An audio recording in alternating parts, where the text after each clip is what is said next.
Hello everybody and welcome back to my channel. And if this is your first time here, hello, welcome. This is Essential Patience and I am Patience. And in today's video, we are talking about Dave Ramsey. Now, if you are in any capacity in the financial space, you would know that Dave Ramsey is one of the top guys, okay? He has made baby step millionaires and he has some of the best-selling books, Little Money Makeover, Baby Steps. He has had great success in the financial space. And I personally listen to Dave Ramsey. I like a lot of his advice and I don't always agree with everything, but the structure of what he does, I totally believe in. And in today's video, we're going to be talking about some of those. Previously, I made a video ranking his baby steps and I had so much fun doing that. But today, we're just going to go over some of his other advice that I hear. And I keep listening to him. I learn new principles and I want to talk about them, those that I agree with and those that I don't agree with. And why I don't, because I don't think personal finance is a one-size-fits-all, and sometimes his baby steps has a tendency to do that. I do think that everybody can benefit from certain things, but it's not always the same for every single person. So starting off with the first thing is about debt repayment.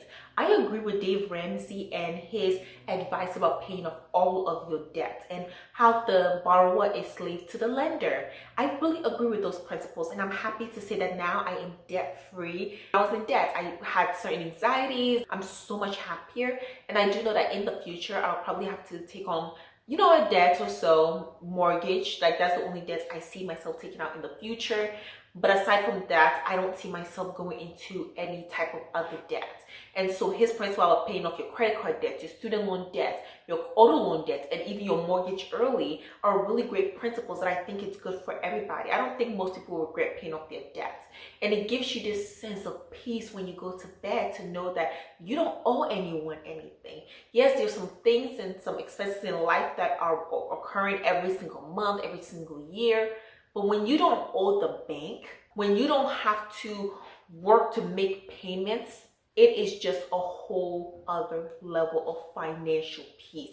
And I really agree with the principle of paying off your debt. Not to mention that I am a strong believer morally that when you make a commitment to pay off your debt, you should.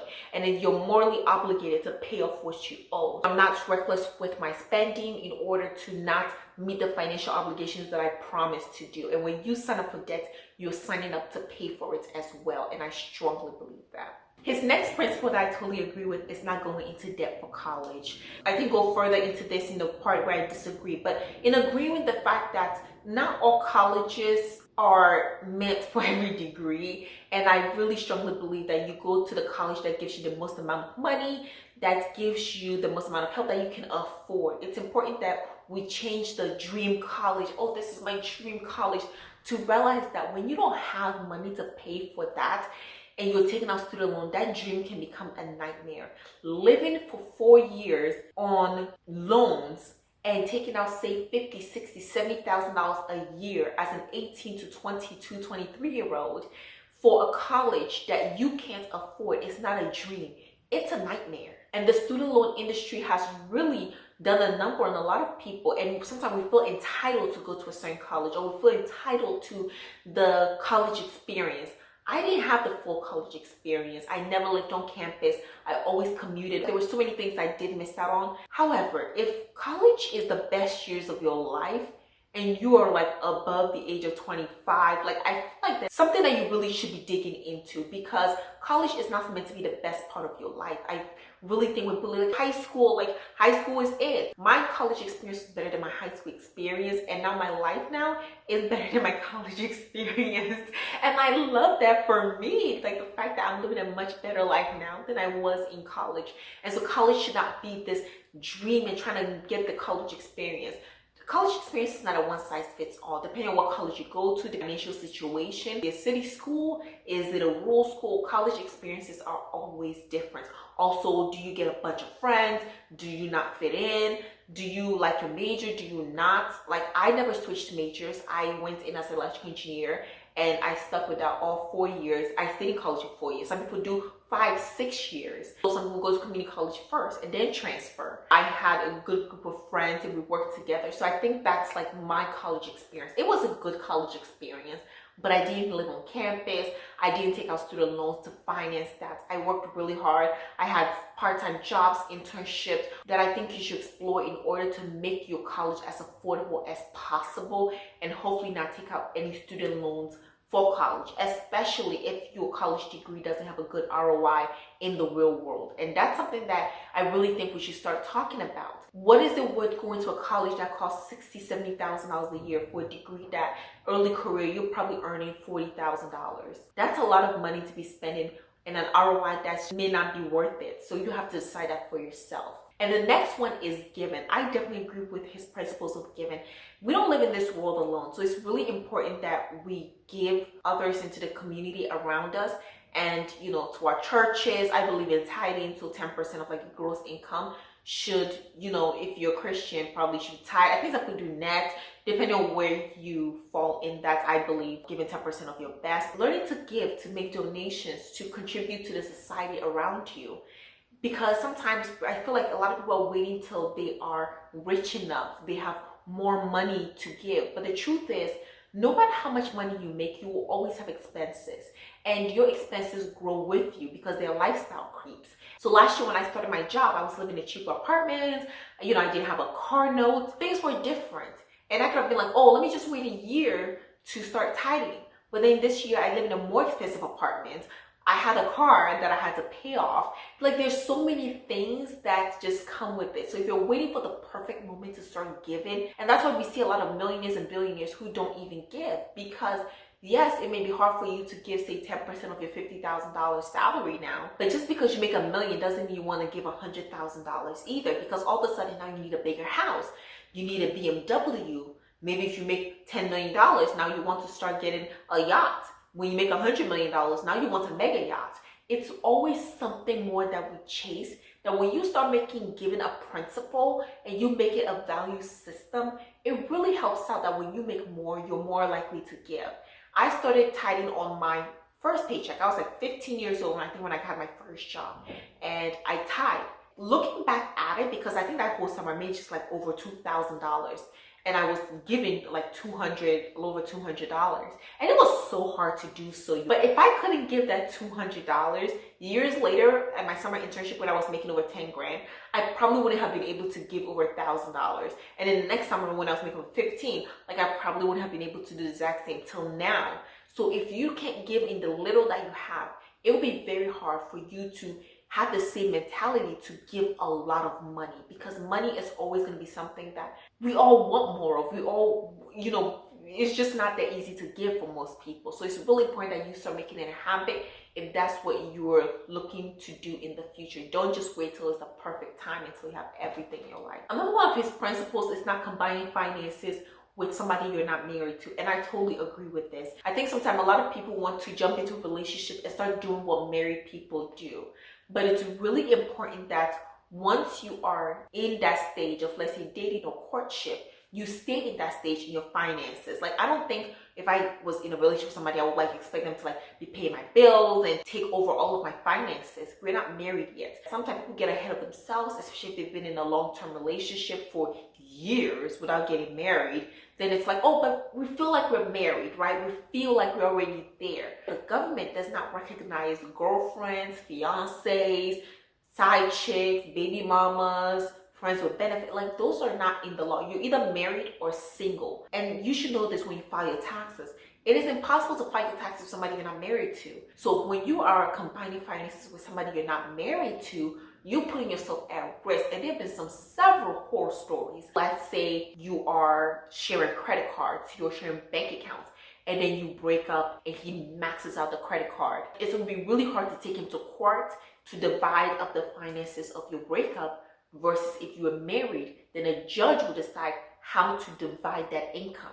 It's really important that you think about these situations really carefully about not mixing relationships and finances when you're not married, because it can get messy really quickly. There's several horror stories, but I'll give you another example. It's like co-signing on a loan with somebody you're not married to. And I'm not just talking about a mortgage, I'm also talking about on credit cards and car loans and purchases of boats and toys. These are really serious life decisions that you have to decide.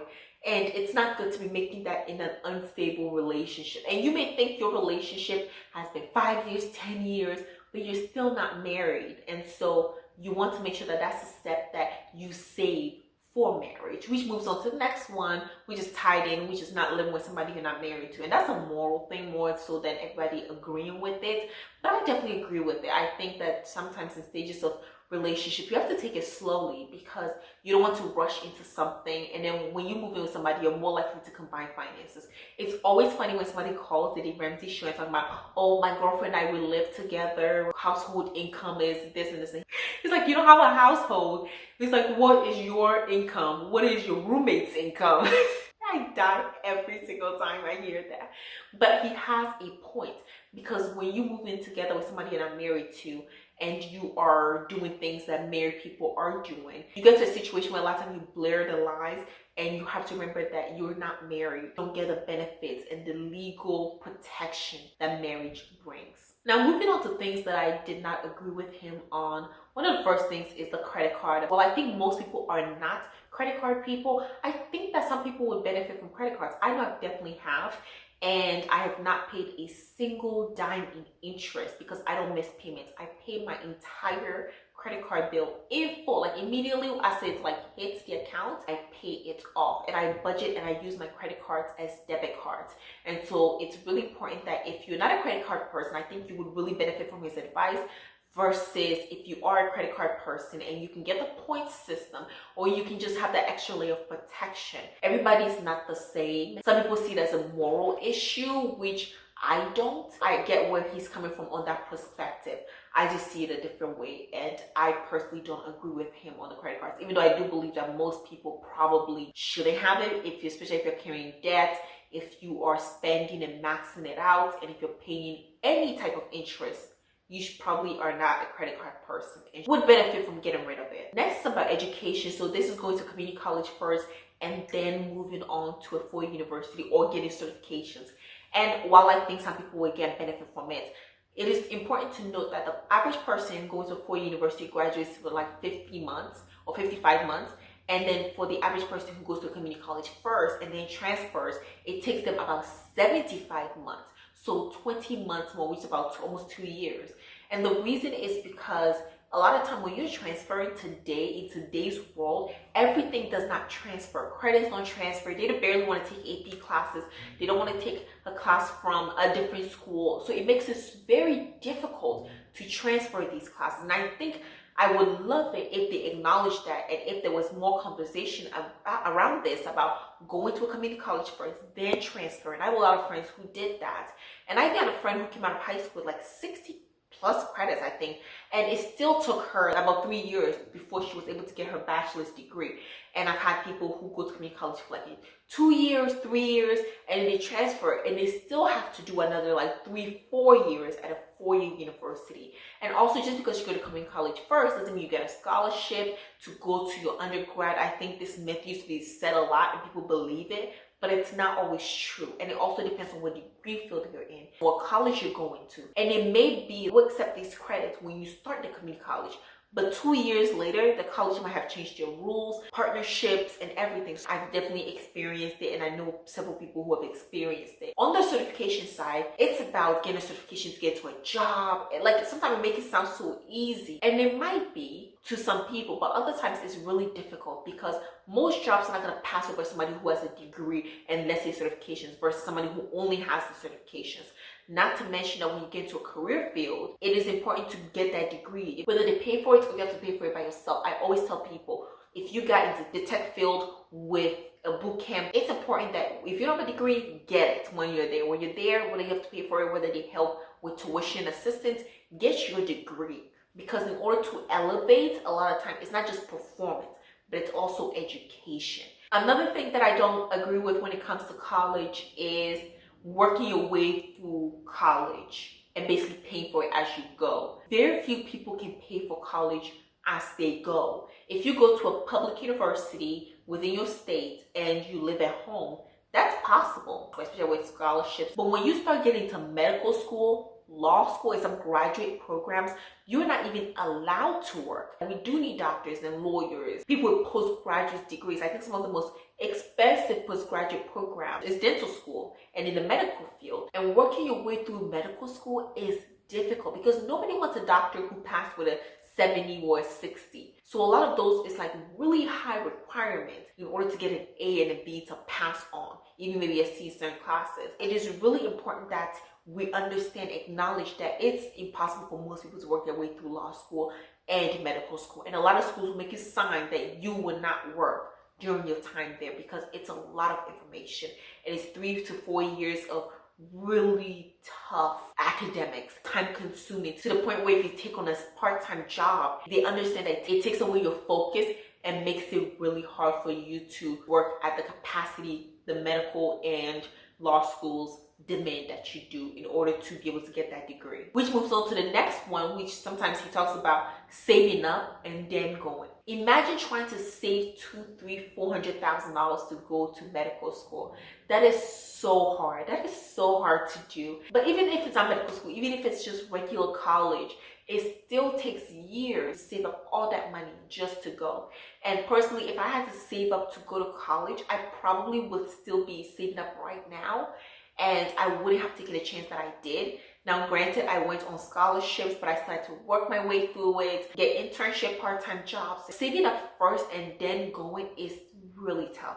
Even moving into my master's degree, I'm lucky to have my job really help with that, but some expenses that I was able to get scholarship to cover. If I had to save up and then go get this program, which is about $50,000, that would have been a lot of money to save, and I probably wouldn't be able to pursue my master's for several years. It's true that sometimes you can save up, but when you're trying to save up for medical school, the cost is also going so much that, let's say you're saving up for a school that costs $70,000 a year, and you're able to save that up in 10 years, and that's a stretch, because what type of job will you be doing to save up that much money in 10 years? But then in 10 years, school probably now be $100,000 a year. The next thing I don't agree with him on is stopping your 401k contribution in order to pay off debt. I understand the knowledge behind that, and I agree that in some situations, yes, if it's dire. But I think that if your employer offers a 401k match, you should be contributing up to the match if you can afford it.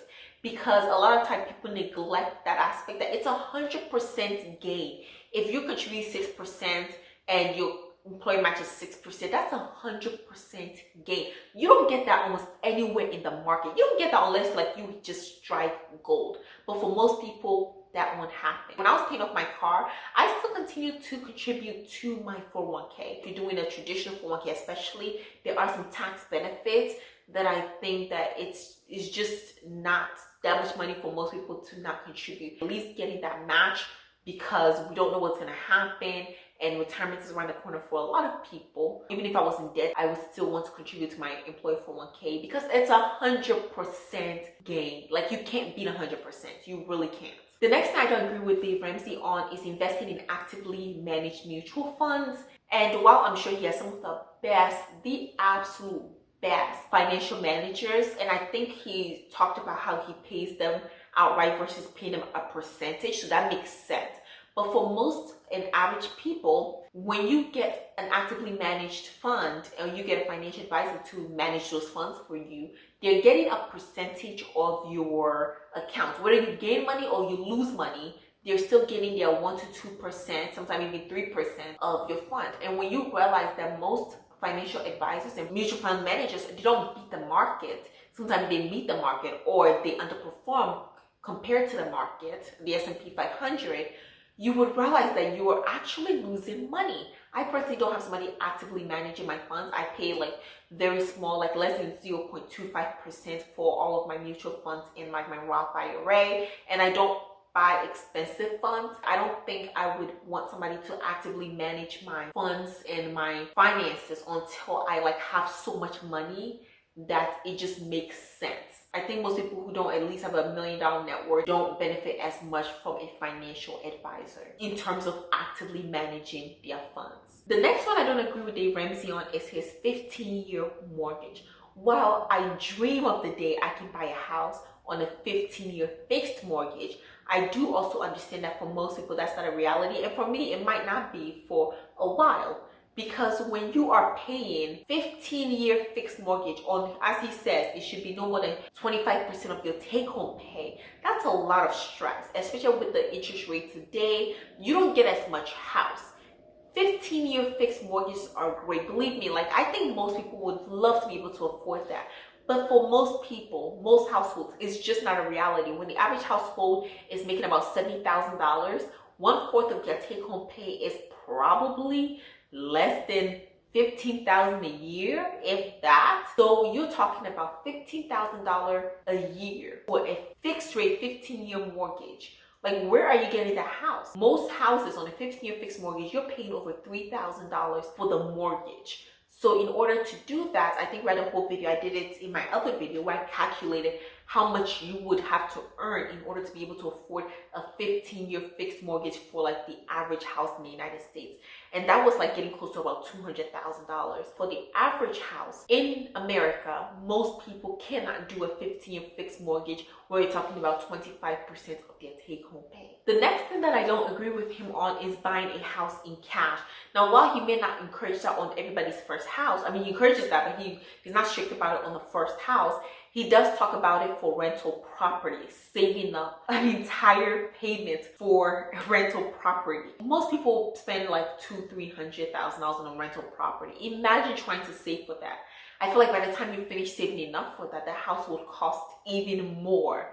And so if it's something that you can do and you can afford to buy a house outright in cash, good for you. But I don't think most people can afford to save thousands of dollars to buy a house. And imagine how long it'll take you to get there. If I wanted to save up $500,000 for a house, I probably wouldn't be able to buy the house for years. The last but absolutely not the least is how sometimes they do undermine college degrees. But I really feel like my college degree was one of the best things that I've ever achieved in my life, and it opened so many doors, so many opportunities that I just could not imagine otherwise. Like, where I am in life would have been really hard for me to get here without a college degree, but specifically without the college degree that I have.